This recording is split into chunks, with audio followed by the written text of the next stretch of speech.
Alright, ladies and gentlemen, welcome back to the channel. It's your boy JD. As usual, I hope you've all had a great weekend. I hope you've all had a great start to your week. In today's episode, again, we're going to be speaking about women's sports, and we'll continually speak about it again and again and again and again, raise awareness surrounding the issues the sports is facing until positive action has been taken. In this video today, we have a 49-year-old transgender athlete who goes by the name of Valentina Petrillo, I believe their name is, who won a 400-meter bronze medal at the World Para Athletics Championships in Paris. Now, for those of you that do know about this athlete, this runner, this isn't the first time you've heard of Valentina, because not so long ago they were in the headlines causing controversy because they won a 200-meter race which was involving women between 50 to 54 years old, and it was their 8th championship title.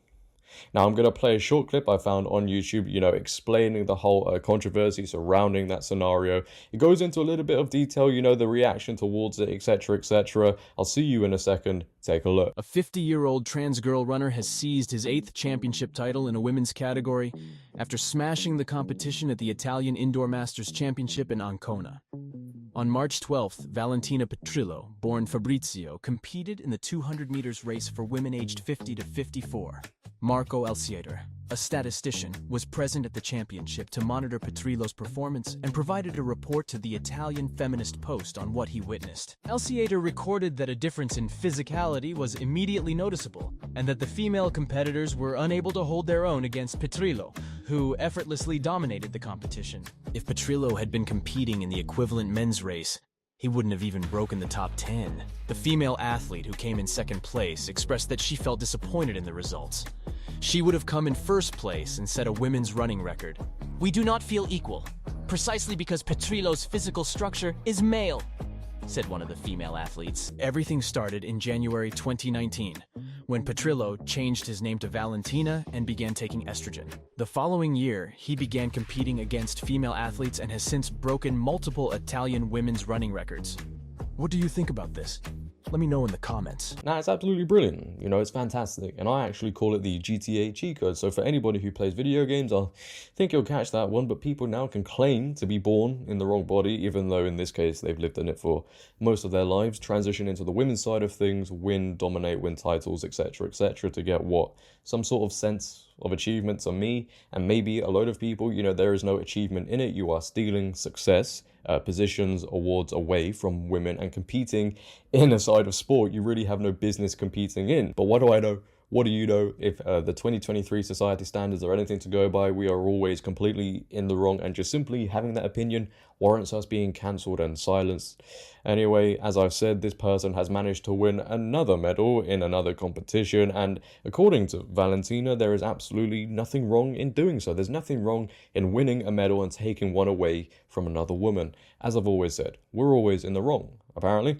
Transgender runner 49 wins women's 400-meter bronze medal at the World Para Athletics Championships in Paris. Valentina Petrillo's race on the podium meant that Morocco's Fatima Ezhara El Idrissi, I hope I got that name right, missed out on a medal during the T12 final for visually impaired athletes. The 49-year-old Italian runner's win received some condemnation from other track and field athletes, as it should. Peter Eriksson, Canada's former Olympic head coach, called the result shocking, while the third fastest British female marathon runner Mara Yamauchi told the Telegraph how many 49-year-olds would win medals at world level. But Petrillo told the BBC, "Better to be a slow, happy woman than a fast, unhappy man. I don't feel like I'm stealing anything from anyone." Right. And I'll rest my case. The runner was 18 years older than any other competitor within the race. El Idrissi, who came fourth, is 27. Silver medalist Alejandra Perez Lopez from Venezuela is 25, and gold medalist Cuba's Amara Duran is 31. Petrillo competed in men's national races before transitioning in 2019. The athlete was born with Stargardt disease, a degenerative eye condition that has no cure. After transitioning, the runner won the 100, 200, and 400 meter women's races in Italy's Paralympic Championship. Petrillo hoped this would result in a place at the Tokyo Paralympics in 2021, but the Italian Disabled Sports Association refused to grant a nomination. It did not give its reasons for the decision publicly, but the Telegraph reported that it had been under intense pressure from the athletes' fellow competitors. Well, there we have it, ladies and gentlemen. Women's sports is still in this position, even at the Paralympic level. You know, we always say on this channel, the thought process on a societal level of allowing men to compete in women's sport, even, you know, the consideration of it is completely backwards. There is no justification for it. There will never be a justification for it. Somebody's feelings and individual truth doesn't then grant them to go into the women's side of things, dominate the sport, take positions, awards away from other women. How people really still can't see that is very mind-boggling to me. And, you know, we can sit here and debate about it, continually talk about it, which we will, you know, express our frustration and how tired we all are with this situation. But just think about the women involved in these sport competitions, right? They finish second, third, fourth because of a man who shouldn't be there in the very first place. I can't imagine how some of these athletes feel. We all know some of them don't express how they feel because, you know, this world has become so tyrannical that even expressing your discontent at a man competing in your own sport means you should be cancelled and you may face consequences.